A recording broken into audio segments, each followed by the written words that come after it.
Hey guys, Tommy Carrigan with Tommy Untamed. We've got a great show coming up. Thank you for watching.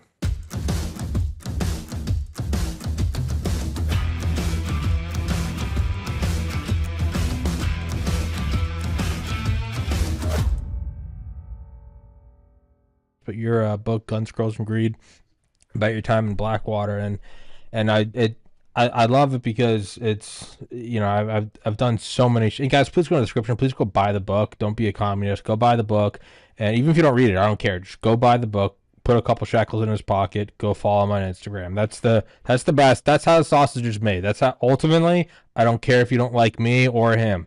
Don't even watch the show.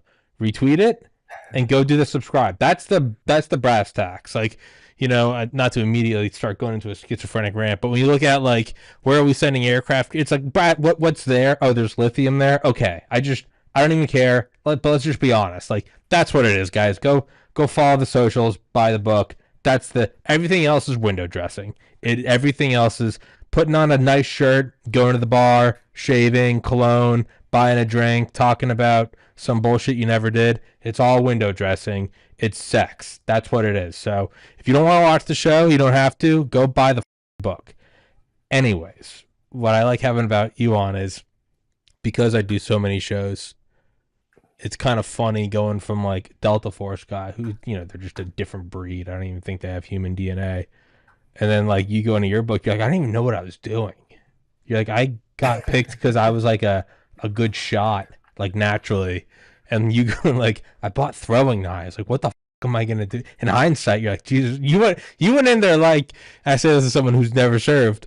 You went in there like Fedora Reddit, like I'm gonna be. What did you just say to me? I have 300 confirmed kills. So I'm gonna shut the up and let you talk. But yeah. No, dude, I am so tired of those books that start with like, there I was at Bud's. I was at Bud's training, and then I'm looking down my sight, dude, because that's not how most combat is. Like, No. dude, those guys are like an elite level bad dude. Yeah. But that is like one out of every 5,000 people in the military is that dude. Yeah. And I think that's like a low number. So Yeah. like my book just goes in and is like, I didn't know what the I was doing. I didn't know where I was going. I was just there for the party. And but all these guys get a lot of praise, and they deserve it, dude. Like, they're still Team Six guys, and Sure. I know a ton of those dudes. They deserve the praise. But the people that actually went in and like fought the wars are the grunts, those Marine Corps guys that wear like "Thank me for my service" purple heart hats and shit. And those guys went in and shit up. Those are like, And yeah, it's my shout out Don Workman. Yeah, Don and John. Those are the guys. Yeah. yeah, Combat Marines. Just, yeah. just straight up, dude. And it's not like they had any support or any of these. Oh, Like, dude, I'll give it to like the Delta guys, the CAG dudes. They go in there, they have a very specific mission, they have every optic, everything that you could ever use in your entire life, and they know how to use it, which is spectacular. And then you give these grunts like an M16A2, like, dude, straight up, like, doesn't have like the from collapsible Saigon. barrel or short. Yeah, dude, like, this is the shit from Vietnam, and Yeah. these guys go in and they just start shit up, dude. And that's where wars are won. And dude, I'm not trying to even pretend like I was one of those guys. But same mentality. Like, Yeah. yeah, some guy told me to go over here and stand here and wait, and if somebody shows me a gun, I'll shoot him in the face. Yeah. And dude, that's my book. It's like the ground perspective of war. And I think a lot of it shit gets lost between like the Navy SEAL books, the political books, the goddamn generals that are sitting there patting themselves on the back and sit there and say, "Oh, we were making so much progress, and then somebody else came in and screwed it up." That's all bullshit, dude. Yeah. Because the guys on the ground that are getting shot at, guys like me, dude, if they don't tell you straight away, like, I was scared shitless, and I think I might have pissed my pants, and I had bad athlete's foot, dude, they're lying to you. Yeah. Like, that's just life. Yeah. No, I haven't had on any of the there I was, because I just refuse to do those because I don't, they could kill me in an instant. I don't doubt that. I just don't want to have that. I also don't fault them because my logic is like, yeah, you know what? You can say thank you for your service, or you can let them write a beefed up book and get a payday. Which one's more? Which one's more sincere? I think letting them go and slap that trident on there, push the book out, hey, if you can send your kid to a better school, that's so much more meaningful than thank you for your. So I also don't fault them. I'm like, hey, No, dude. pat Well, it. here Yeah. I'll tell you where I fault these guys, and it's because most of them get ghostwriters, and Well, when they yeah, go that's through the gay. process, That's yeah, they're gay. like, "Oh, okay." I'm not trying to be a dick, dude. I'm not like a smart guy by any stretch of the imagination, but I wrote every word of this book, Yeah. right? And it takes a lot of time and energy to figure out how to write well to where people understand the story. And a lot of these guys, dude, they put in so much work becoming SEALs or CAG or SF or all that stuff, but they don't have the time or the energy to actually like learn how to write. Yeah. So they go and they get a ghostwriter. Ghostwriters have no military experience. And that's how Tim Kennedy turns into like, Yeah. I threw 50 grenades into this building and all this other bullshit because the guy that he's telling these stories to doesn't know how to interpret him because he was never there. And then it comes out and these guys are like, oh man, this guy's a liar, he's a faker, and all this other bullshit. The worst thing you can do for your reputation is go in and lie. Like, Yeah. dude, that's why I talk about like, yeah, dude, I shit my pants for the first 2 weeks because I had the Baghdad bug. I had athlete's foot. Oh yeah, I shot at this dude. That was kind of cool. Hey, the next thing I know, you know, the Peshmerga are racing up and down the road, and goats are coming in and taking over our convoy. Like, Yeah. I can't do it. I can't do like the social media, the bro vet, as I call them. Here's No, I what's gonna can't. happen. You guys ready for this? Memorial Day is coming up, and every bro vet is gonna go on every social media and be like, Memorial Day is where we remember our fallen, and you shouldn't go and have a hot dog and a beer. And I'm like, bitch, every I knew that died over there on Memorial Day, you know what they did before they died? They ate hot dogs and drank beer, Got dude. Like blackout drunk and jerked off kind of in public. yeah, Like a dude, good like American. yeah, exactly. So if you feel any trepidation of going and getting up and enjoying your Memorial Day, don't, dude, Yeah. because No, it's the bro yeah. vets are twats about that. Yeah, no, I don't ghost. know when that started. Yeah, no, I mean, I get it. You're outsourcing it, but at the same time, you're right. If you get a guy to that's the kind of guy that's like, it had a high magazine clip and a belt fed revolver. It's like, and then if you go, well, that guy was a ghostwriter, well, that's still on you because you didn't take responsibility, which is, by the way, something a lot of these guys espouse, right? So it's, but like Dale, who I've had, he's like not a normal data point. He was in Delta Force at 23. He's not really Yeah. like human. What I love about Dale wrote his book, and what I love about Dale, Dale's like you, dude. I mean, he talks about it. He's like, I remember being in selection, just walk. He's like, I wasn't even injured. I was just tired, walking through the mud, crying.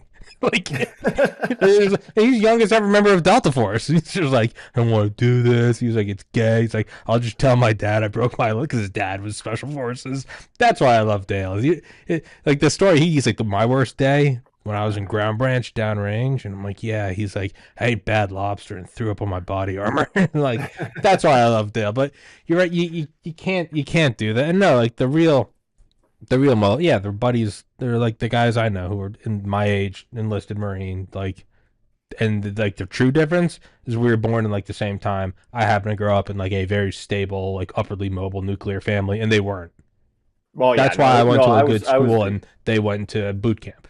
That's yeah, like that, a lot of dude, what it is. you're describing me like, Yeah, oh yeah, I came from a broken home, and my dad would come home and like, you know, take down a 12er and try to beat up yeah, anything that walked. But yeah. dude, the thing I will say about most special forces guys is that they are exceptionally intelligent, Of but course. their attention span is like a Labrador Retriever, dude. Like, Which is oh, good there's for a like bird, what they're doing. Target, dude. It's target, great. target. But when you have to sit there and like sit down and write a book, dude, they're not that great. It's not that they couldn't. It's not that they couldn't put the time and the effort in to learn how to write.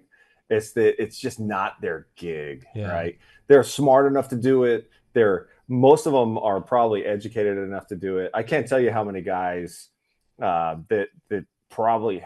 Oh, dude, I'll give you a story for one of the guys in the book. His name's Ray, and this got so tired of the State Department guys talking shit to him and being like, "Oh, where'd you go to college?" And he's like, "I didn't go to college. I grew up working construction and shit, and selling drugs. Like that's my life." Yeah. And Like an he American. finally got pissed off and was like, "Dude, fuck it, I'm going to Harvard." Gets into Harvard, he starts taking economics in Harvard, dude. Like it's no joke. And he's like, "Yeah, it wasn't that hard." So I started doing econometrics, which is like Harvard is the best at econometrics. I don't even know what that is. My But roommate in dude, college did it. It's black magic. Oh, dude, so he goes back and he's like sitting there protecting these diplomats, and they're like, "Where'd you go to college?" "I went to Bowdoin and I went to Tufts." And he's like, "I went to Harvard." Yeah, And they're fucking eat a like, "What? dick. What do you mean you went to Harvard?" He's like, "Yeah, I studied econometrics at Harvard. Go fuck yourself." Yeah, But dude, he got a spike degree from Harvard. He paid $120,000 for a spike but degree. that's I like that. Yeah, and I like, like dude, that. that's my kind. And I talked to him like a couple months ago, and he's like, "Dude, I've never used that shit a day in my life. I just did it so I can sit there and be like, F you guys. You got a problem? Eat a dick." Dale went and got a PhD in alternative medicine just because he was like, I just wanted to say it wasn't that hard. Yeah. Like that is the thing, though. I mean, even in Black Hawk Down the book, they're talking about the some of the Delta Force, and a lot of them were like 4.0 students. Some of them were like Olympic like track stars, and they're like, yeah, I did Delta because like everything else was kind of easy, and like Yeah. that I expect that. Yeah, I absolutely expect that. But yeah, no, the like anything, I mean, the bro vet, it is you kind of start to understand like the military industrial complex, not because bro vets, but rather any blank kind of unofficial, I don't know, naturally arrived. I'm not even saying they're SOPs, I'm sure a lot of them are, but any sort of self organizing emergent phenomenon blob.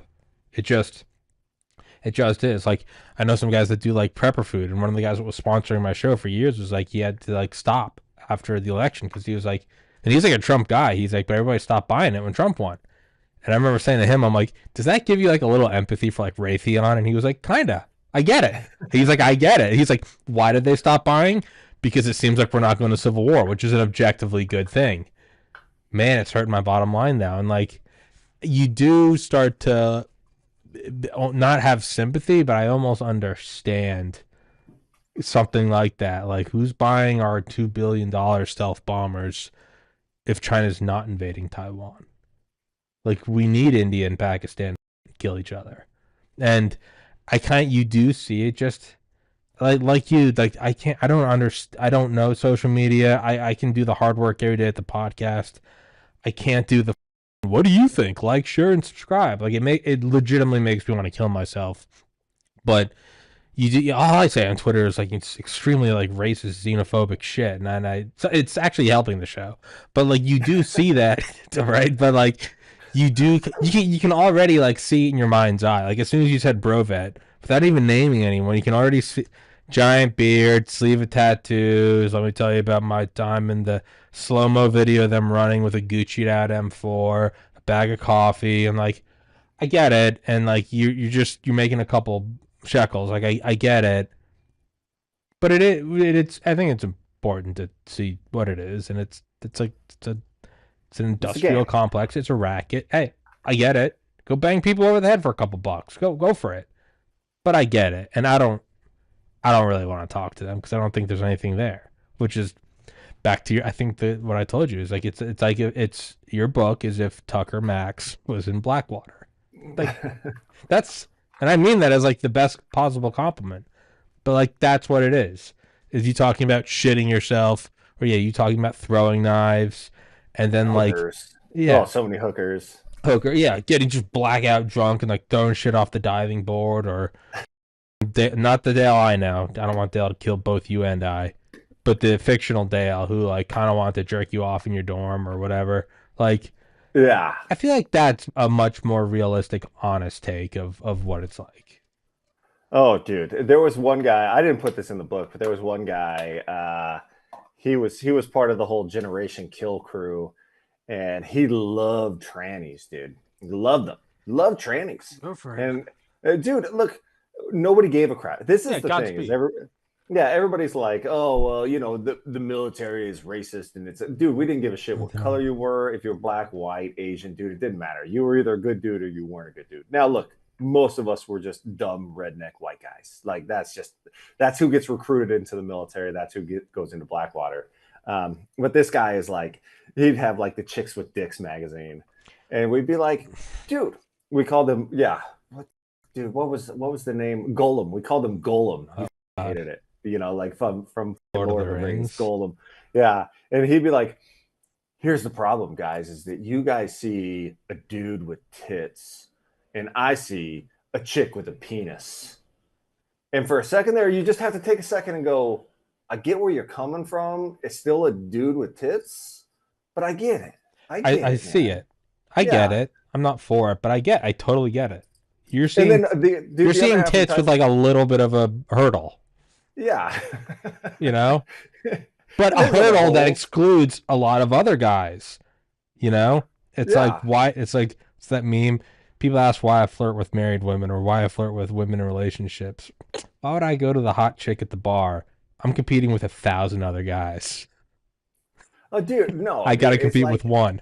It's like, dude, why do you hit on single moms? Because you know they've had sex at least once. Yeah, exactly. And it's like that's what. So I guess I had a really good looking friend in college, just smart dude, lawyer, and he would always just.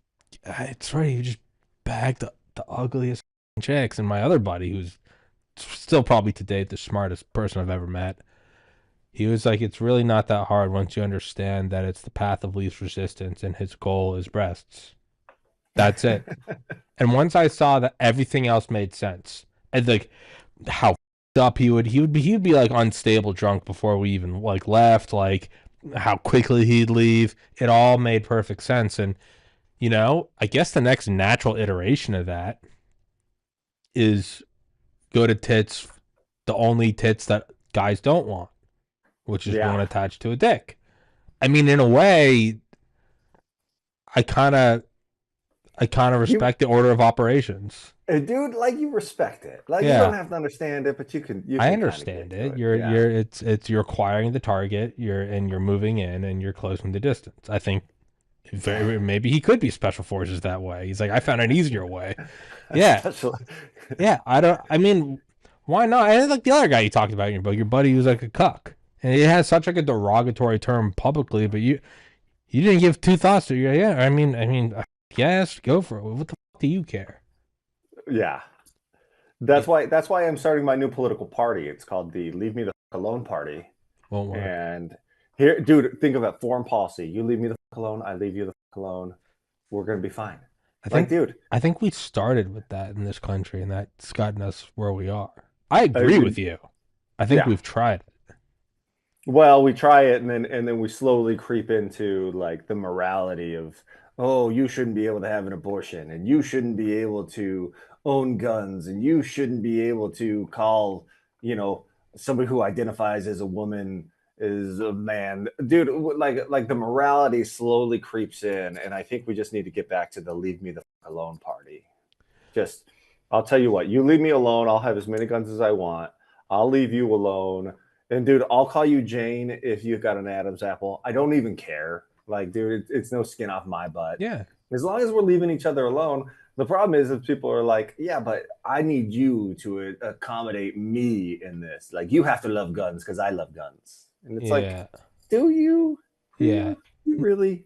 No, yeah, no.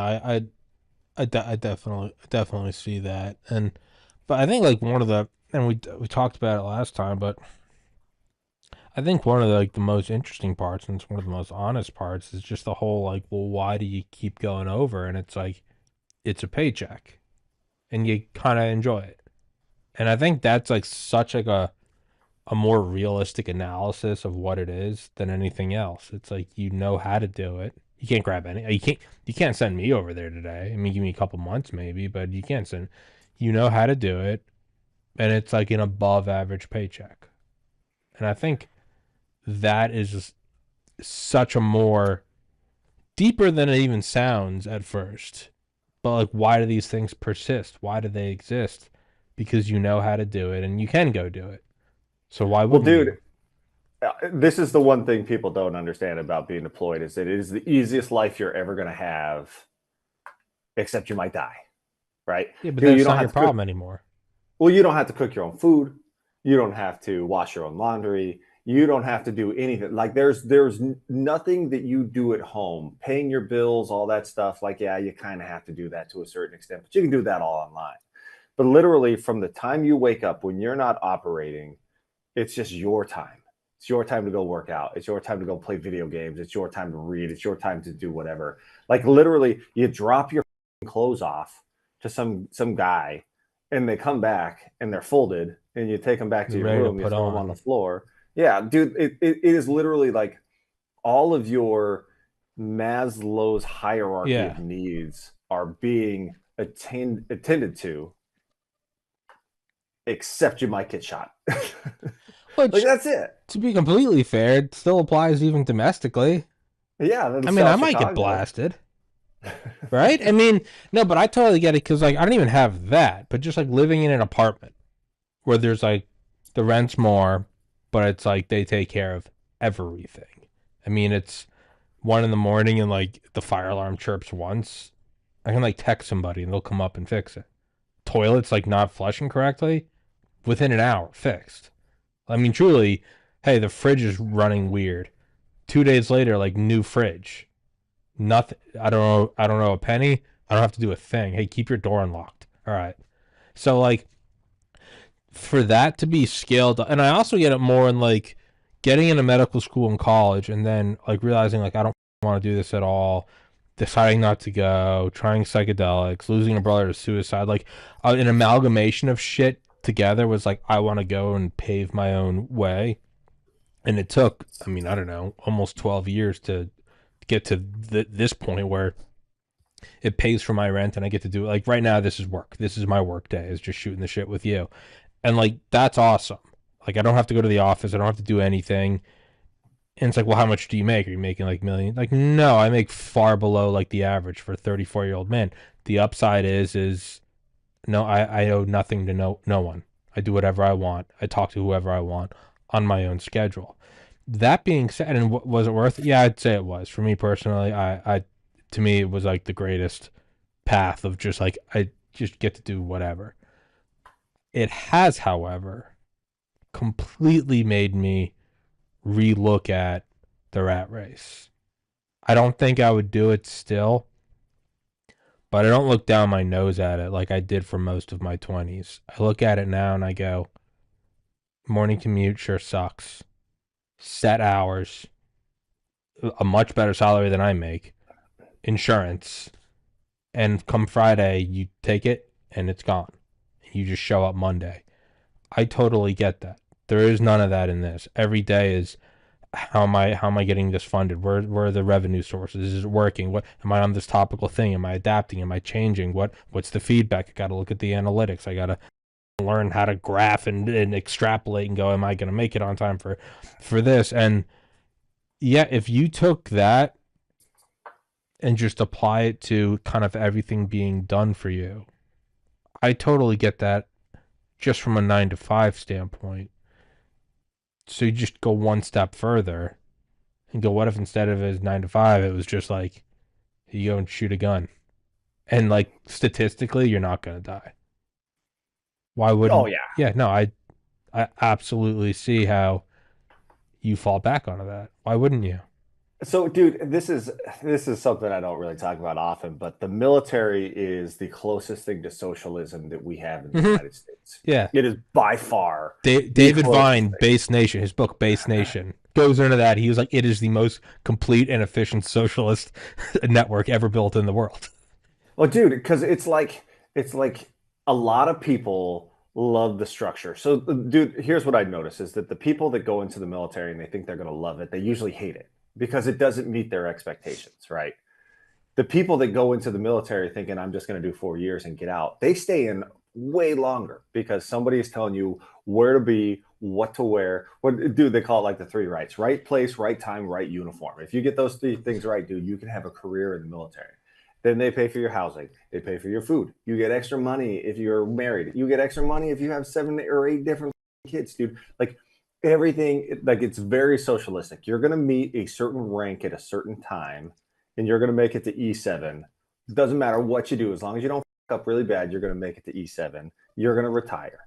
It is socialism, and I think guys like you and I, we feel like that restricts us, and we're willing to say, I'm not interested so much in the money aspect as the freedom. So we don't play nice in places like those. Whereas a lot of people dude, they like that 9 to 5. Yeah, dude, they'll bitch about their commute, but at the end of the day, they know that when 4:30 hits, they're closing their computer, they're heading home, and then they get to leave it at work. Um, I've always said if I could go work at Circle K and make enough money to be comfortable and have my kids comfortable, dude, I'd do it tomorrow Yeah. because I get to leave everything at Circle K. My job right now, I don't get to just leave it at the end of the day, right? Like there's things that, but that's a compensation. Yeah. That's the difference between making $50,000 a year versus making $25,000 a year, right? Like that's it's all just like balancing one way or Yeah. the other.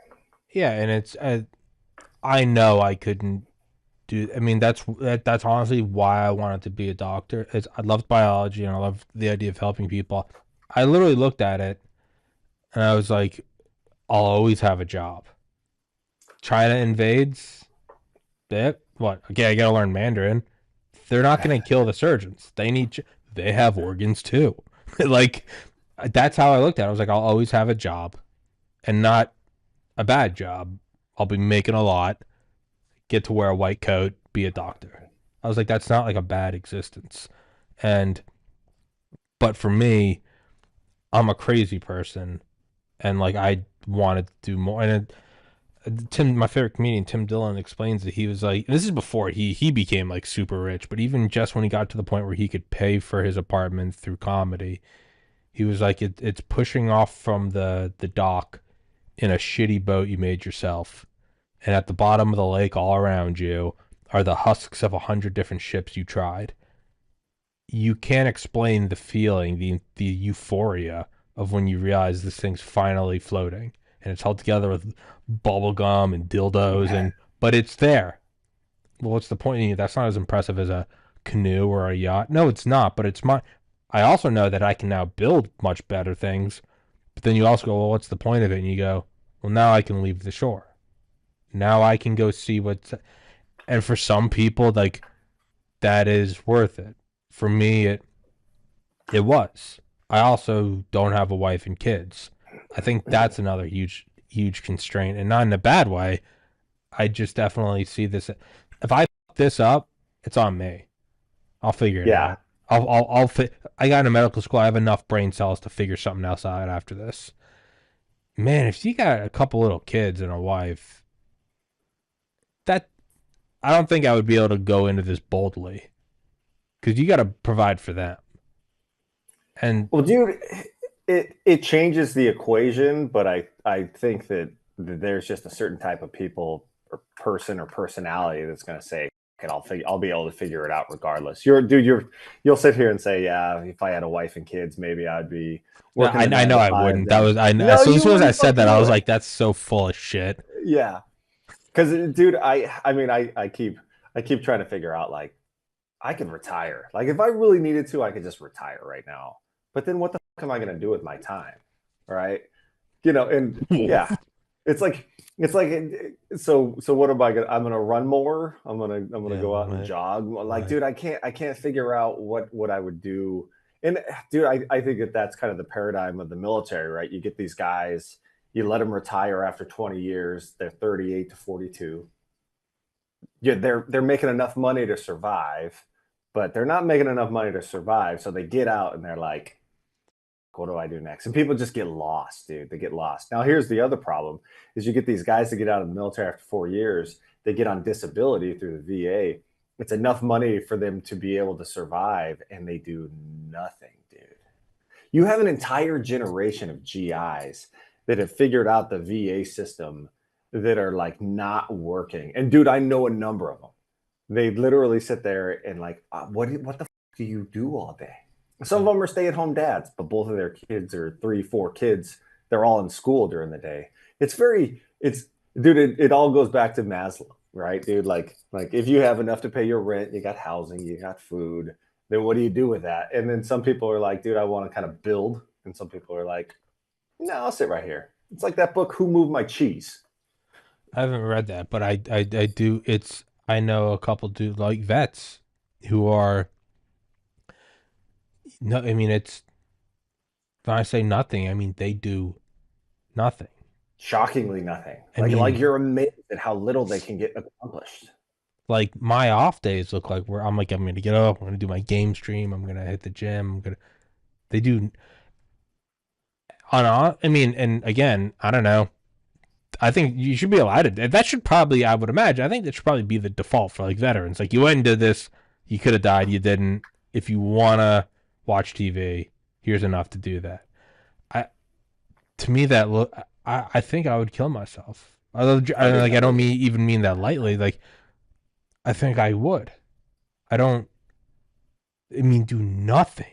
I mean, maybe they've achieved enlightenment, and there's some like bodhisattva eightfold path of enlightenment figure, and like in their own mind they've like broken the walls of space and time, and they're all dimensional, like Christ conscious. Hey, maybe.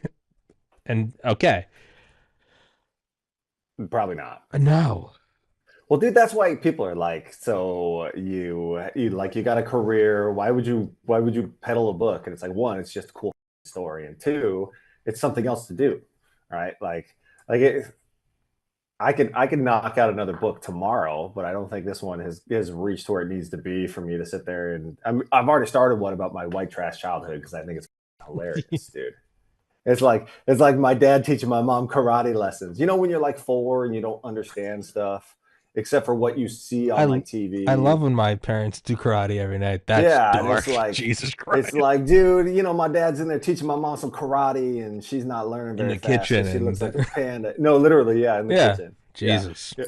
Um, but dude, it's there there's people that sit there and they get comfortable and they'll say, I'm not doing anything else. And then there's somebody that's like, well, what can I do next? And dude, maybe you make money on it, maybe you don't make money on it, but at the end of the day, like just do what's next. I can't imagine not.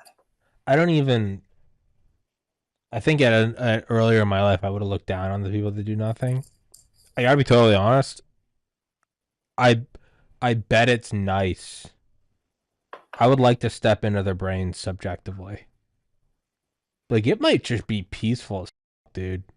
It might be that feeling when you wake up at like 2 p.m. on a Saturday and like birds are chirping and it's like not hot, it's not cold, and you slept enough, but you're not hungover, and you just kind of stand up and you're like, like it might just be that 24/7. I doubt it, but like it might be. Hey, I mean that'd be awesome. I mean, if they've attained some form of nirvana, I don't know. I know for me, if I'm not figuring something out, if I'm not solving a problem, I get deeply, deeply depressed. And it's like back to my buddy and like the tits is the path of least resistance. It's also not. It's as soon as you come up to another barrier, that's what might push you back into the previous employment. It's not that you didn't want to go try something else.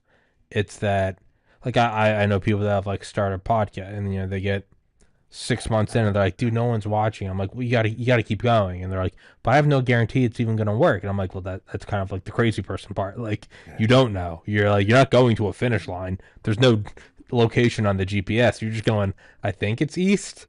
And they're like, well, what happens after a year? And they're like, when did it start working for you? I'm like, around episode 1500. And they're like, Jesus. I'm like, yeah, you have to be unhinged. Like, but I can see where you want to kind of go do something else, and then this barrier arises, and you go, and then what was the previous thing? Everything's taken care of. Like you said, you're that age. You're making more money than you know what to do with. You're getting shit faced. It is cool that you get a gun. Yeah, I can see where the path of least resistance is. You kind of just roll back Just into go it, back to it. and you go, I'll figure it out next time. Well, dude, and I had to eat a lot of crow when I got back into the military after Blackwater. Oh, dude, dude, it was miserable, right? Because you go from big boy rules, we're gonna go get drunk at the pool, like just leave your Oh weapons in the yeah, room, to like somebody sitting there and questioning everything you do. And then when you start off as an officer, it doesn't matter how much experience you have. You always start off as like the butter bar, right? The second lieutenant. So people think that you're coming straight out of college and you don't know what's going on. I remember somebody grabbed my helmet. We were doing a field training exercise. Somebody grabbed my helmet, and I know exactly how I like my helmet. You take all that padding out. You put the big pad on the top, you put that on the front so that you have the most padding on the front, and then it actually sits down over your Yeah. ears, and then you put padding around that. If not, dude, you look like one of those stupid mushroom people on the goddamn dude. You've seen pictures of these people overseas, dude. Their Yeah. helmets like way the fuck up here. It's because their padding's all dicked up and they haven't broken it in. So I leave, I walk back into my tent, and my padding's all fucked up. And I was like, who messes my helmet? And this E7's like, oh, we helped you out, sir. And I was like, if you touch my helmet again, I'm gonna rip your goddamn balls off and I'm gonna stuff them down your throat. This is not my first rodeo. And everybody's like, oh. A And then they big finally boy. figured out, like, I was prior enlisted, I was a Blackwater guy, and they were like, okay, leave this guy the fuck alone. But dude, I think that's the military, like you described the military, like what's the easiest to fall back into. And every time somebody has to go through that re-up process every 4 years or 6 years, whatever it is, they look at it and they say, that's kind of unknown. That's me getting off the shore, and I'm not ready for that yet. But I'll be ready to get off the shore if I have my retirement. If I got that $2,000-3,000 coming in every month. And then they're still not ready to get off the shore. So they just, I don't know, survive, man. It is kind of weird. It is, but it's also like I say it's weird because I think it's weird and I couldn't do it. You say it's weird because you think it's weird and you couldn't, or you did do it and you can't do it anymore. It can't statistically be weird if that is what the vast majority. I don't mean vast. I mean almost 100%. Not vast majority of like it's 51. I mean like 99.985 of every human that's ever lived since the agricultural revolution 10 millennia before Christ walked is like, hey, I got food, water. I like my wife enough. Kids I like them. I get to every Friday. I sit around the bonfire with the boys. It's good enough. It can't be bad if the over again, not like some guys do that. Some guys become plumbers. No. I'm not talking about that. I'm talking about steady employment, like that saturates from the Fertile Crescent to the Persian Empire to now. Why do you do it? You can take like the sexy, I'm in an unacknowledged special access program looking at radar absorbing material on the next generation stealth bomber. Do you like it? It's steady job. Like it, no matter what it is, it's still so it can't be weird. You and I are weird, but yeah, I don't know. Bro, dude, have you heard the old adage, for every supermodel out there, there's a guy that's tired of her? Yeah, Yeah. Dude, that is every job I've talked to. And look, dude, I hang out with guys like me. I don't hang out with the guys that are like, hey, this is great. Let's go to happy hour on Thursday. Like I hang out with guys that are kind of high performing dudes. And you realize like every job you have gets boring. The mm-hmm. surgeons, dude, I got a buddy that's a doctor. And he's like, I can't wait to stop being a doctor. I'm going to go get like 12 apartments, and that's what I'm going to do. I'm going to run apartments. I've worked in the medical field. People are like, dude, I don't want to be a doctor anymore. I want to be on the operations side. You spent how many years? 12 years after high school getting this degree and getting this training, and you're like, I don't like it. And dude, it's everywhere. Dude, plumbers get tired of plumbing. Like nobody that's done a job and gets really proficient, really, really good at it, sits there and is like, wow, I'm really content with this. Like I think it gets mundane regardless. It's just how much mendacity can you deal with at any given time? Because dude, I'll tell you, at Blackwater, every day there was a mortar, there was a rocket, there was something that could have killed you, and it was still mundane. And by the end of it, I was like, I'm not getting paid enough to do this shit, dude. I was Yeah. making $550 a day. For inflation, you're looking at Do you know how much 900 I and would? some bucks a day.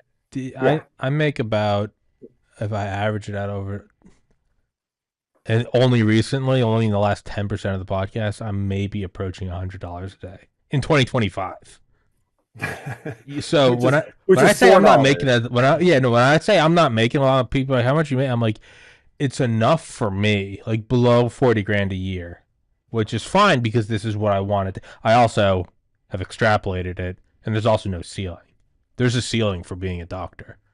If I and this is, you can see the crazy person start to come out as we start talking. I'm like, there's no ceiling for this. I know it can go forever, or or I'll die. But Dude, you're making fun of, and yeah, I would get about as far as going to like job searching and then stop. Like I would type that would be the extent of me breaking out of that bubble. I would kill for that today. Like, Well, dude, so and what year was that? Oh five, 2010. 04, Okay, oh okay, 04. let's okay, keep talking. I'm gonna pull up a Inflation inflation adjusted, it comes calculator. out to like Yeah, $900 a you day. I fuck checked it off. the I'm other gonna end day. this show. Why am I Now this dude, fucking kill? What happened to so Tommy's show? He's in Blackwater now.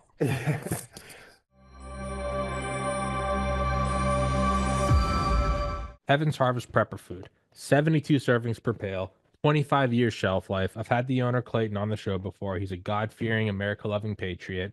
Get one of these, get a couple of them, throw them in your basement. It's good to have it, not need it, than to need it and not have it. If you don't want to do that, you can get their seeds. You can plant your own garden, so you don't even have to keep buying them. You can just get the goods and start your own, or you can even get freeze-dried fruits and vegetables like bananas, apples, strawberries, and raspberries. They support the show. It's an honest product. It's a good safety measure to have, and they keep my show free for you. So I'd implore you guys to please go to heavensharvest.com, use the link in the description, promo code TPC. Axios Fitness Coaching is a premium resource for holistic strength and conditioning services. Axios is best known for the Training Club, capital T, capital C, an exclusive community that prioritizes accountability, technique, diet, and nutrition. Everything you need to do to take action against the decay of the modern world. Whether you're looking to improve your physique, build strength, or just take care of your health and fitness, Axios will provide you with a solution that is effective and simple to execute. All you need to do is complete the intake survey, and you can see if you're a good candidate for the training club or any other of the services. And it's going to sponsor the show. So, one company falls off, another one arises. So, if you guys like the show, you want to work out, throw the show a couple shekels, go take the survey. Thank you so much, guys. Higher ultraviolet exposure is associated with lower mortality. The United Kingdom is a high latitude and low sunlight country. Researchers there collected data on over 360,000 participants in a study of UV exposure via solarium use.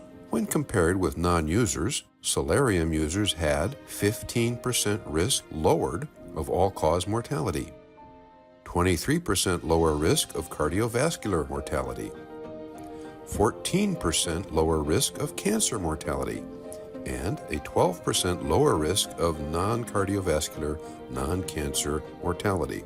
In other words, all other causes.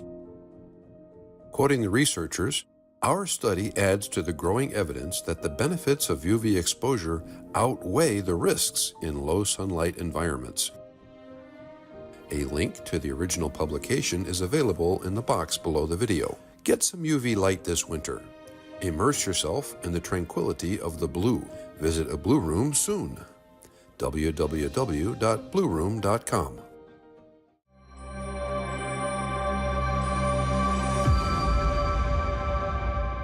So I got a buddy that's getting ready to jump on a contract in Gaza. I don't know if you've seen the news about this, but essentially they hired U.S. private military contractors to do checkpoint operations in between Egypt and Gaza. Yeah. And U.S. dudes. And then there was a ceasefire. They were over there. The ceasefire ended. They pulled them out of there. Now they've changed it to where they are going to be running aid into Gaza. So they're going When to be was that? protecting aid trucks. This has just come out in like the last 2 weeks. That's So my wild buddy, because Israel's been like destroying all the aid trucks. oh dude, it's spectacular because Is it's is straight this up.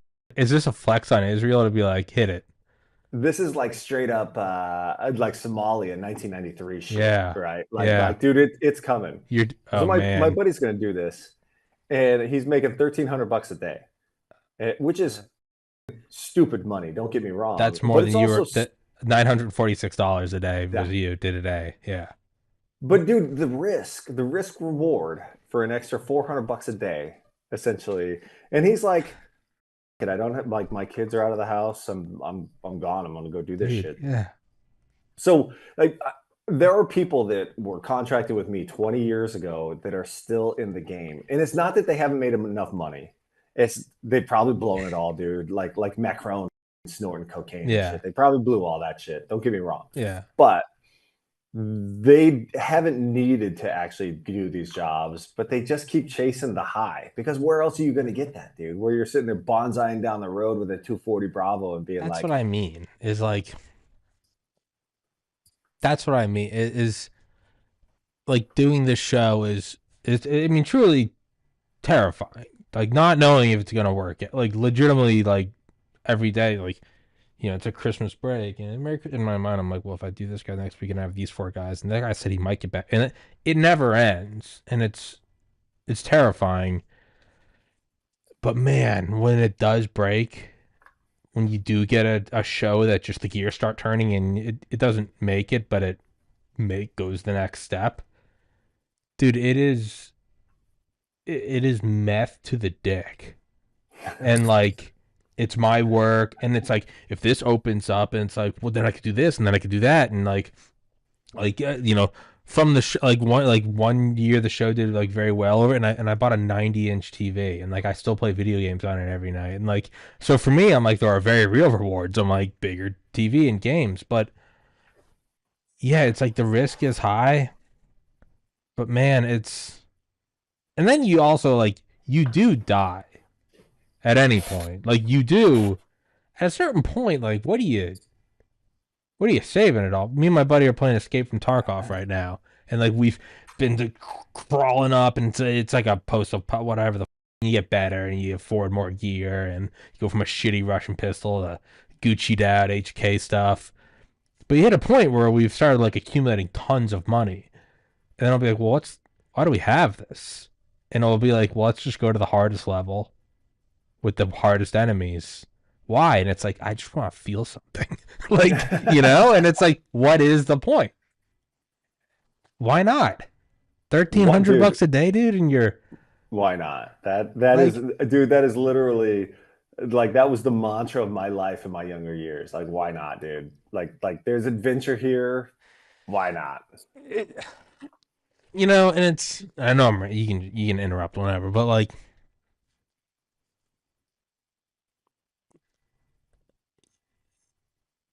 what more and more like I play I've been sober for like a year and a half now because I'm a faggot and a disappointment to Irish people everywhere, but like I play video games every night, and I have for as long as I can remember. I love them. I love solving problems. If it's a game I've played before, I'll mute it and listen to audiobooks. There's something about it just soothes me. I start to go crazy though once I've figured it out. Like once I've figured out the game, no matter what it is, like a flight simulator, or a sniper game, or Hitman, where you're like a kind of like a James Bond character, or whatever. I love going in and like not knowing what the fuck to do, finding it out, making all the rookie mistakes, getting better, unlocking all the gear, all the skill trees, and then finally like the cum shot. The best part is when I figure out a meta tactic that is not well known. It's not in like the tutorials. When I find some weird glitch of like the people that find out, if you slide while you're reloading, it actually cancels it, and so you have infinite ammo. Like for me, it's like when I find something else like that, I feel like I've solved the Rubik's Cube.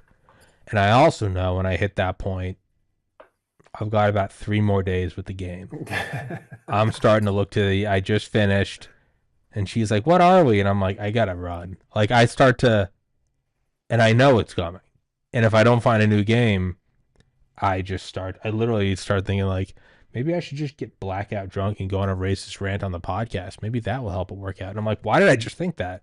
Like, that's not, like, I'll start thinking that. And I always used to look at it as like an issue of like, why can't you just be content? And I now look at it as like a feature of life. Like, okay, you do get bored with the game eventually. Let's just say it's 30 days. From day 27 to day 30, you've kind of finished it. What about those 27 days? Man, I'd love it. When I get up early, I go to the gym, do the pot all day. I'm like, I want to finish up my work quicker. I want to get it done. I want to hop on that game. I want to figure it the out. I love it. Truly, I love it. And then I kind of go into like a deeper ontological, like, well, what is really the purpose of like being here? This subjective experience, consciousness, reality, existence itself. It's great to, biologically it's to reproduce. It's great to find someone you love that loves you and you guys can, open up to each other. It's great to, I would imagine, to be a father. It's good to help friends out. It's good to leave the world like a little bit better than you found it. Like I get the checklist. But it's also it is to experience. And like if you've experienced life, if you're some god-esque being and you've been in existence forever and you've done everything and anything, at a certain point, like, don't you want to go play a game for the sake of the game? And I know that's like a much deeper level. I doubt that's the logic behind going into contractor checkpoints, but I do get it at a certain point. Like, what is the point of all of it? Man, I think it's the I honestly subjective don't. experience of I honestly thrill. don't. I don't think it's that much different, dude. No, To be okay, completely okay. honest with you, like that's the crazy part is like, so To go out and in feel, to go, yeah, well, yeah, dude, in you're kind of in your comfort zone. So I mean, in the book, I talk about how Baghdad felt like it was home, right? Like it just felt like home at some point. And then I come home and it doesn't feel like home. And then I go into college, dude. There's nothing worse than being like a combat vet going in to college, talking to like these 19-year-olds that are they're talking about. Oh my god! And I reference it in the book. The Virginia Tech shooting happened when I got home, and I was in a sociology of criminal justice or something, and the guy's like, oh, I think we need to talk about Virginia Tech, and I was like, nobody wants to raise their hand, so I raised my hand. I was like, that guy's a pussy. That guy, like, he didn't even have the balls to stand there and get into a shootout. He killed himself. Like, what a yeah. joke! And the whole class was just appalled by what I was saying because he wanted to talk about like what led to the What caused reasons it? for him to do Was it, he and I was like, misgendered and that's why he shot 33 women in the face? yeah. So, dude, like there was nothing worse than that. But I had to sit there and say, I got to finish college to go into the military. I'm going into the military to do that next, like, big boy life step. Because if I didn't do the big boy life step, I was just going to keep going back to contracting and I'd be on my 17th marriage and I'd have no money in my pocket. And I'd be like, yeah, that guy's a contract sounds good. That should be fun. Like, dude, I'm 44 years old. At some point, you also have to realize that time is undefeated, Mm-hmm. and a 44-year-old going out there and getting into the shit is not the same as a 23-year-old going out there and getting into the shit just physically, right? Like smart dude. I mean, Tom Brady was a better quarterback when he was older, don't get me wrong, but he was not going to be the guy that ran down Not the field '04 97. Brady, yeah. Yeah. So, dude, it is weird to me that people can still default back to that setting to say, maybe I could still do this in my 40s or 50s. Dude, okay, so the guy that tried to suck my dick in the book, he turned 45 when we were over there, and we called him Grandpa. Yeah. And now I'm 44, and I'm like, could I really be the guy that went over there at 44 years old, had everybody call him Grandpa and be like, man, back in my day with Blackwater, we were We used to do, Blackwater. we were Blackwater. We wasn't XE back Yeah. then. Yeah, man, I think I think if you're at the apex, like Delta Force, I can see going back to that. Because they are, I got to imagine it's like when the cat's eyes go black when it sees a toy. I got to imagine it's that. Because you are the best in the world doing the craziest shit. Short of that, I don't know if I see it. I think I see it more like you. I totally get getting that might sound contradictory because early on I was saying I can see how you go back. No, I can see how you keep going back for even 10 years, 15 years, 20 years. It's got to run out eventually.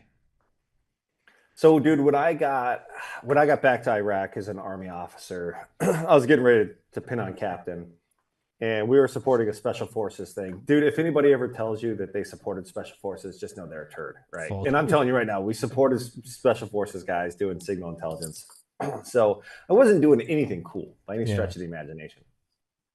And these SF guys came over and they were like, "Hey, you should put in a packet to go to selection, and then I'll have my like battalion commander like pull your packet. You get through selection, we'll bring you over." And they're out of Colorado, and I was like, "No, dude. Like I've already done my cool shit." Yeah. Like I think that there's some point in life where you have to sit there and say, "I've either already done my cool shit, or I'm gonna keep trying to do my cool shit and figure out when I'm done with it later."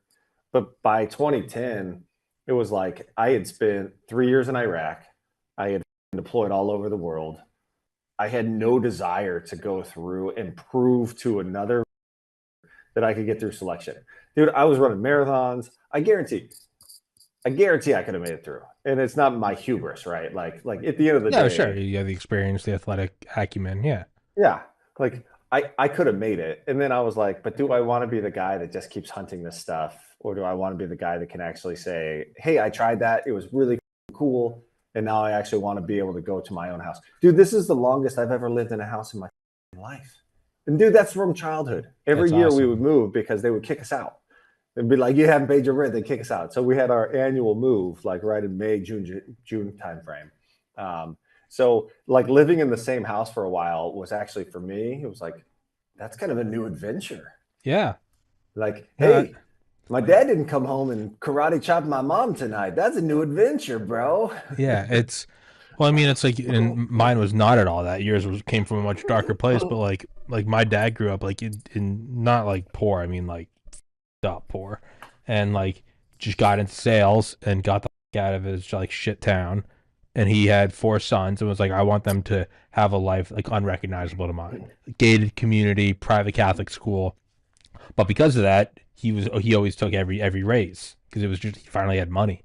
And so for Yeah. me, it was every like 3 to 4 years, and it sucked as a kid. You lose all your friends, but like I look back at it now, I'm like, life could be so like get over it. Shut the fuck up, make a new friend. Here's Nintendo, like get over it. And honestly, it's probably why I can do podcasts is I learned to talk to people. But for me, like the biggest win of like this podcast and being able to just not have to find a new job and be like, well, was a couple years ago, being like, I want to go up and be like in New England. Like I was in Maryland at the time. I was like, I want to go be in New England, be closer to mom and dad, be closer to like my little brother got married, and just be closer and like be in control of that for the first time in my life. And like, I'm with you. It's a wild new experience. It's weird. That there's not just like, well, am I going to be here next year? I'm just like, no, I'm just going to stay here because I like being. And the podcast has gotten a little bigger. I was able to get an apartment with a guest room. Now my mom and dad come and stay with me. To me, I'm like, this is a wild new experience I never had. Like, this is my home. No, I don't think I'm gonna move. And it is very like, what the fuck is this? Like, I know nobody's kicked me out of my house, dude. I remember when I was a kid, and dude, this is like everybody in the book. Almost all of them have these weird childhoods, right? Like that's why you went into the military is to get away from your home. But there was a Kirby vacuum salesman came to our house, dude. Sold us like the top of the line. Oh, dude, chef kiss Kirby vacuum, and dude, we were so excited to have this vacuum that we weren't even having to be told to vacuum for like 3 months. It was that cool, dude. and then after like 8 months, we weren't paying on the Kirby vacuum and they repossessed it. Now, dude, how many have had a repossessed vacuum? Repossessed Kirby vacuum. Like, dude, that was just my childhood. It's like, yeah. Yeah, no, so that's kind of fucked. cool. You know, I can, if I wanted to, dude, I could buy my own Kirby right now and nobody gets to take that away. And that's actually kind of pretty cool. No, it is cool. And like, but that's how I look at it. Because what you're about to say, I think what you're about to say is like, that's kind of sad. But I find that with myself where I'm like, how cool is it that I get to like live in one spot and not worry about leaving? And I'm like, that's kind of sad. But then I stop myself. I'm like, it's fun and exciting for me. Like, why the fuck do I care? It's fun and exciting. Like, it's cool. I like it. And like, I think that's kind of what it is. Now the problem is that when you get comfortable and you're like, this is fun and exciting, and it happens to be in Baghdad or Kirkuk or like that's where you start getting into the the weird stuff in the book where, like, dude, I've had 100 GIs read this thing, and they've been like, that felt real. Like when you said Baghdad was my home, and I was comfortable there, and I was more comfortable there talking to my buddies than going home and arguing with my aunt over the price of milk.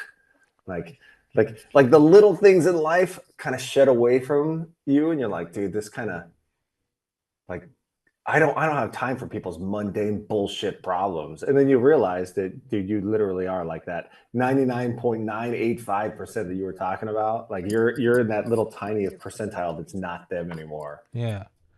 It's weird, dude. It's so weird having people be like, the price of gas went up 7 cents, and I only was able to get, and you're like, I don't care. I almost just got hit by a rocket yesterday. Yeah, no, Like it's weird. you know, you're in your book, and you're like, I can't even do traffic jams because you're like, I either got to smash into him with a Humvee, or you're worried that this is a stop and there's an anti-tank mine connected to a Nokia.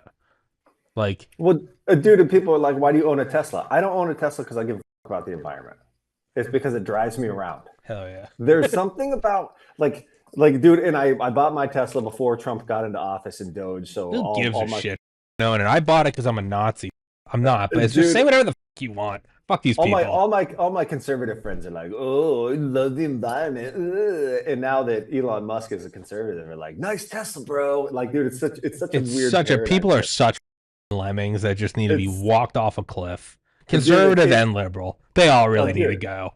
just send them off. Just get the Pied Piper out here. All right, god damn it. But dude, there's nothing worse for me than like driving 2 hours.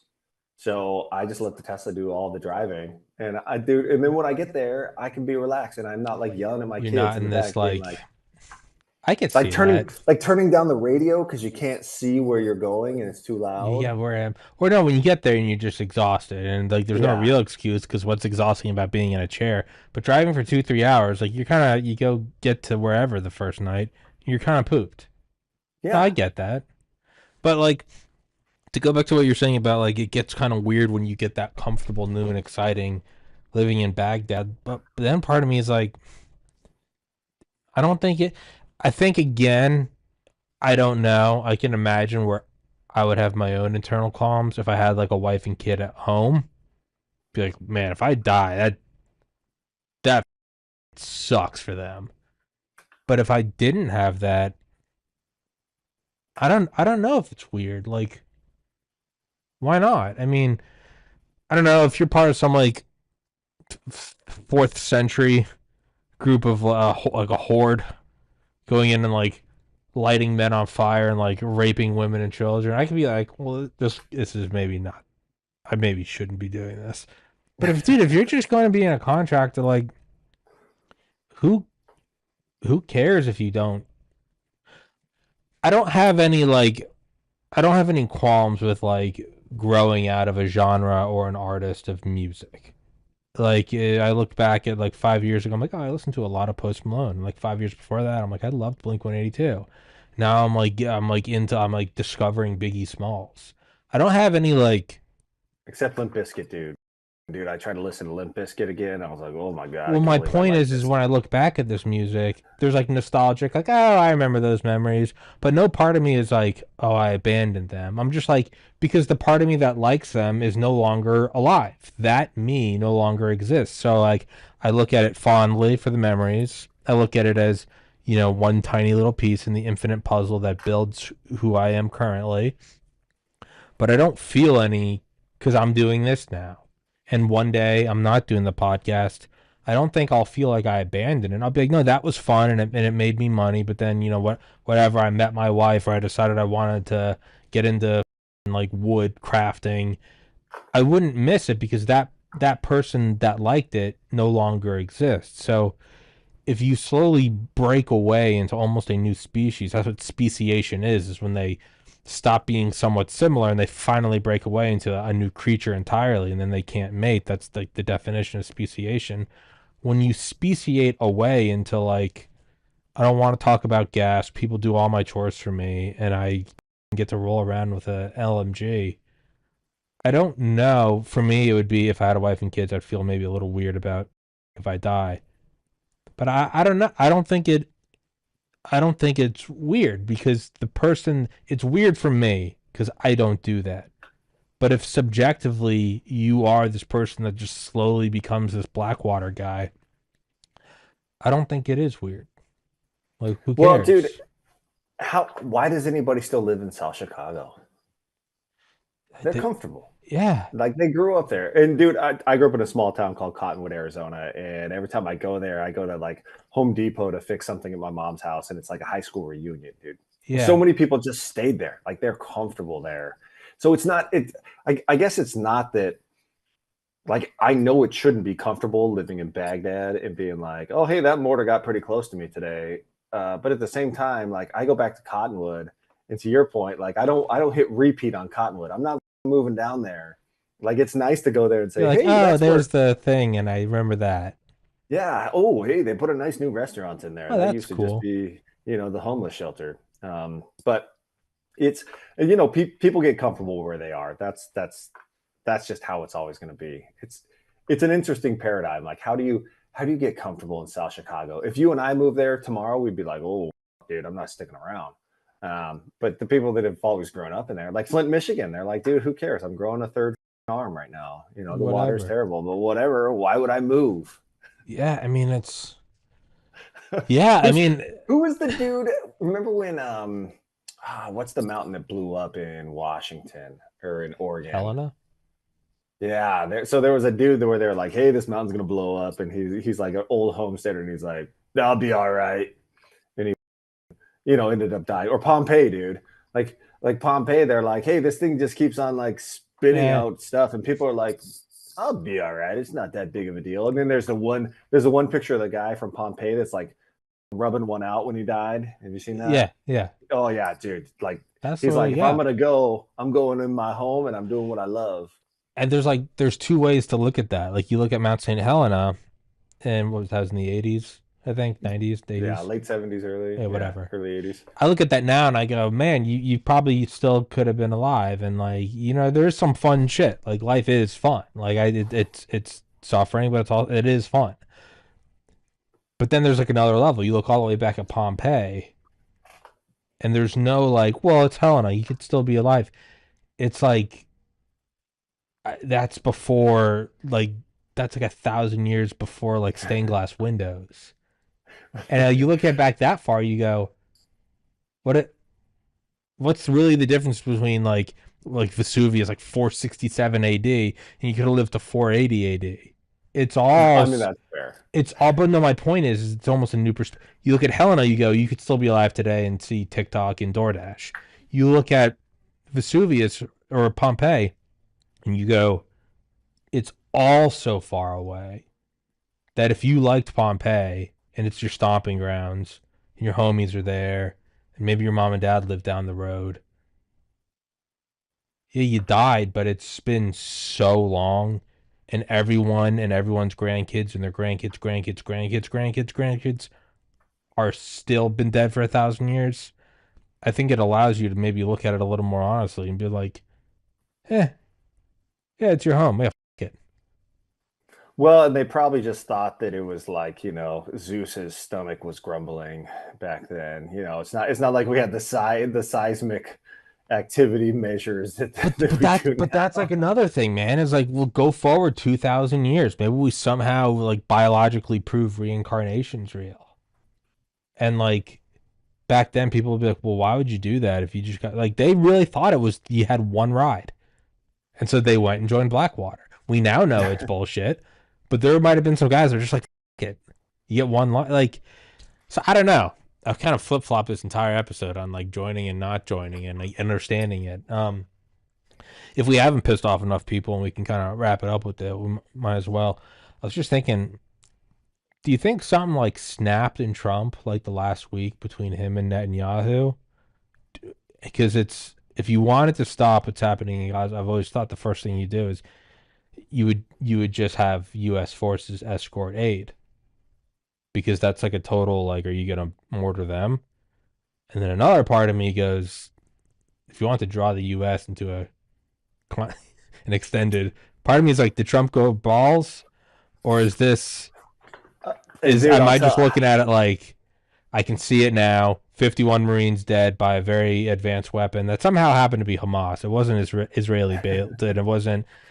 And it's going to be very weird, and there's going to be a bunch of fireproof passports. And next thing you know, we go that led to us somehow invading Turkey. I'll give you. Look. I'll give you the straight poop on it because I know dudes that are doing it, and they are way undergunned. Right? They don't have any heavies. They Yeah, don't have any it's air something seems support. fucked. Um, Usually with private military contractors, they are working under a government umbrella, right? I worked under the State Department, you worked under the Department of Defense, you work under something that is US because you're a US citizen. And it gives you a little bit of legal coverage, right? Yeah. This is a new step in that because the funding is coming from Israel, Egypt, and UAE. So you have US citizens, a US private military contractor moving into a pseudo sovereign state from a sovereign state to deliver aid. And the guys on the ground are like, dude, this kind of feels like we we holistically the US doesn't want to put boots on the ground because Mm. it's not something that the US population is going to agree to. So we put contractors on the ground and we feel like we're sitting ducks. Don't get me wrong, they're still going to stay there and make their $1,300, but they feel like sitting ducks, and it's a way to try to drag the U.S. into the conflict on one side or the other. Which, of course, if you're going to draw us in, you're going to draw us in on the Israeli side. So, um, I, I I don't think this is something that snapped. I think it's a conscious evolution by private military contractors to expand what they can and can't do overseas. Because now you have Eric Prince in the DRC. He was just in El Salvador. He was in DRC doing rare earth minerals, Hmm. getting U.S. corporations on the ground and then protecting them with U.S. citizens. So if something happens, it gives somebody the ability to say, don't fuck with these guys because we got the US on our side. At the same time, if something happens, how does it escalate? Now, I'll give you two examples. One example is Somalia. We put the Rangers in there. Those guys got dragged through the streets. We left. We were gone. Hmm. Second example, Blackwater has civilians in Fallujah 2004. They get killed. They get hung off a bridge. We literally changed our entire foreign policy to take Fallujah with the Marines right after that. So you have civilians in a combat zone, which is a change. And now you're using that to influence foreign policy. So is that the way business and war is going to be waged going forward? Because I think we're I believe slowly so. moving civilians closer to that front line. We're seeing it in Ukraine. You go on Twitter and it's like, hey, that guy sounds really American and he's on the front lines. Oh, well, he's a No, he's a contractor. trainer. He's an advisor. He's a He's an advisor. He's a trainer. But as soon as you kill a U.S. citizen, it's going to make the U.S. react one way or the other. They're either going to say we're all in or we're all out. And I I don't like it, to be honest with you. I'm not a big fan of doing foreign policy, war policy by proxy using civilians. Because if you don't have the balls to put boots on the ground, I don't think you should have the balls to put civilians in that capacity. it's certainly not new. The book Private Empire by Steve Call about ExxonMobil. Yeah, they would talk about like almost mirroring like Exxon's plans for international investment and like the new uh patrolling routes of aircraft carrier strike groups.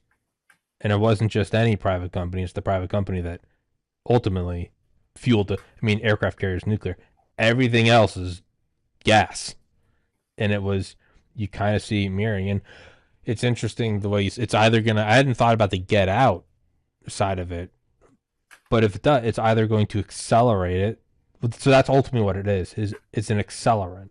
It's an accelerant to either, hey, we got to leave Mogadishu the shit, or Yeah. it's an accelerant to this is an attack on U.S. citizens, and although they're private contractors, they are either way, it's simply an accelerant to get to a predetermined choice. Whatever the desired outcome is, we've already made that decision in our mind.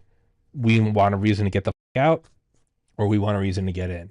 Now we're simply putting a brake on the gas pedal, and I don't know what it is. And I have a very uneasy feeling it's for us to get involved. I don't. I would like to be wrong. I'd like for it to be some hell froze over, and we're just like, yeah, no, you. We're not doing this.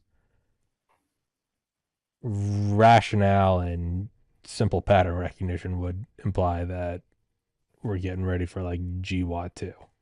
Well, dude, rare earth in Ukraine, rare earth in DRC, And like Afghanistan, don't forget. yeah, fuck, dude, Afghanistan, that place, that place, dude, that could have all the rare. This is the funniest part is people are like, oh, we're leaving Afghanistan. China's going to go in there and fill the vacuum, and I was like, dude, you could fill that vacuum all day, and the Taliban are still going to have people attacking the shit out of you because they're just their mentality is like, this is my piece of dirt, and if you put your feet on it, then it's I'm gonna fucking go time. kill you. Yeah. I've kind of got my own theory on that in terms of like, it's like the shark hasn't evolved in something like 250 million years. Like the shark stopped evolving. We're still evolving very slowly.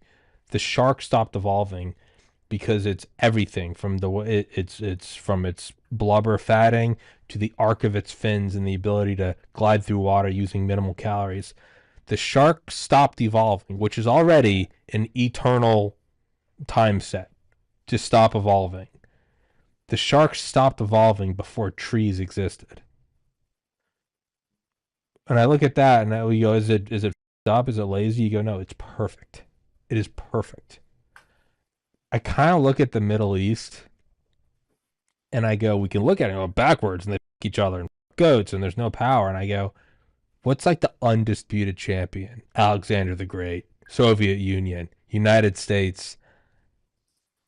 Is it the perfect evolution? It's just so that it's produced a group of people that have been like, it's and it's dirt and it's my dirt. The Middle East might be the most biologically fit. I didn't say advanced. If it's not changing over the millennia and it's taken down the powerhouses one after, what's the quote? It's the graveyard of empires. Yeah. They might be the end state of evolution. I don't. Dude, that's well. So I was talking about the guy that was the doctor I was talking about. He read the book and he's like, I was making a joke about how they goats, and he's like, "You're serious?" And I was like, "Yeah, dude. They will goats, dude. It's not that big of a deal." And he's like, "I thought you were joking in the book about the goats." And I was like, "No, bro. Like they, like so if that's the end state of evolution, I don't really want to be a part of it." Evolution is not necessarily a good thing. That's another important part. The end state of evolution, it doesn't mean it's a good thing. It just no, but dude, as a process. The other part of it is that they don't have, and maybe this is the perfect evolutionary thing, is that they don't have a care about life the way that like life is not sacrosanct to them. It's just it's very it's very like, if it happens, it happens. If these guys blow us up, that's just the way it was supposed to do. So that's why you can go into places like Vietnam, you can go into places like Afghanistan, and you can win every single battle and lose every single war. It's because they're like, dude, we're stacking, 30, 40, 50 to 1, but they don't give a shit. They're just gonna keep throwing people at the meat grinder. I think I just found a way to tie this all back in and to wrap it up is, just because something is the end state of evolution doesn't mean it's good. I mean, I'm sure, like the shark, it's the end state, but it just floats around in murky water all. I would much rather like see memes and Grand Theft Auto 6 and air travel and snowstorms and a new iPhone. And that one might be the end state of evolution, but this one's far more fun. I think that's what kind of goes back to the former discussion. Yeah, you could have a 9 to 5 and have everything, and that's the most stable thing. But so is being a shark. And like, I'm sure it's really cool to be a shark at first. But then you're just floating around in murky water, quietly, doing nothing. Eat a fish. And it's probably boring. It's got to be boring as shit, dude. I'd much rather be like, where's the next year of the podcast going? So I think that's my final take is like, you can be the most stable, best job, best benefits, best everything, doesn't necessarily mean it's subjectively at all desirable.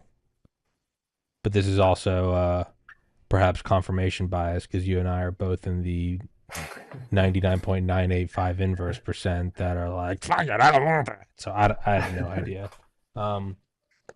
Sorry, I kept you a little longer than an hour, but no, dude, it's always good having a conversation with you.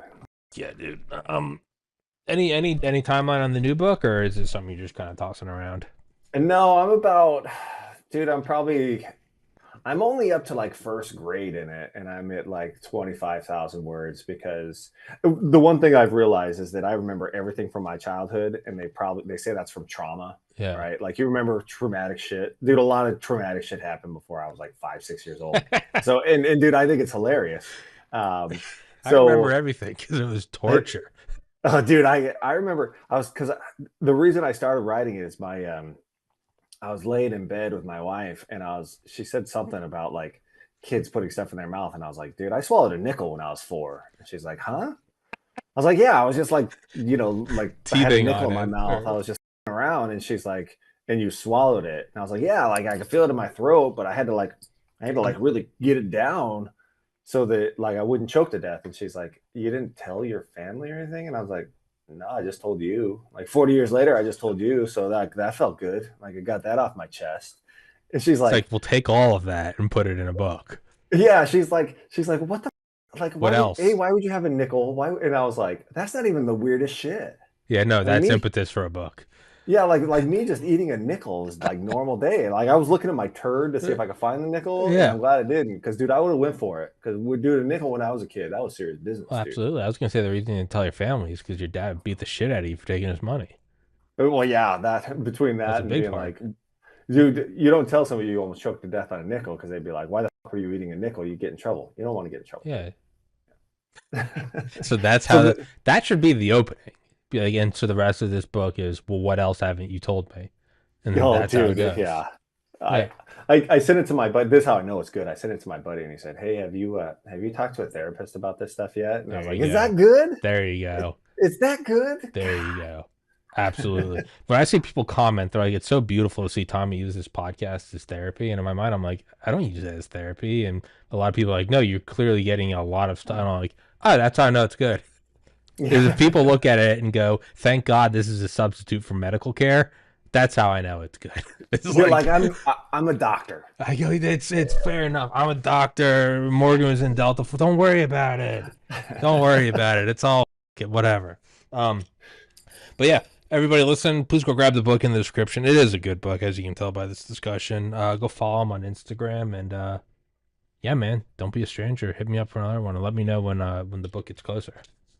Yeah, I will. This one, I got to get a little bit more runway out of this one. And then, no, beat the shit out of it. Yeah. I need enough people to read this to be like, that guy has led the craziest life, and I'll be like, hold my beer, even though I'm sober. Yeah. Hold my beer. Let me tell you about my grandpa trying to teach me how to weld when I was 5.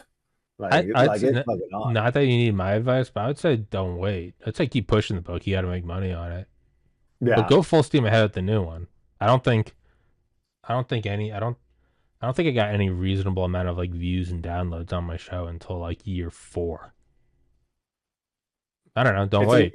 It's a marathon, dude. I gotta start plinking away. I got a couple of articles I gotta write for Skill Set Magazine this week, but I'll start plinking away again at it. It's like spurts, right? Like I'll get crazy and just write 20,000 words, and then I'll set it down for a couple of 2. Yeah, it's when you get the download, the it flies through you. No, I know.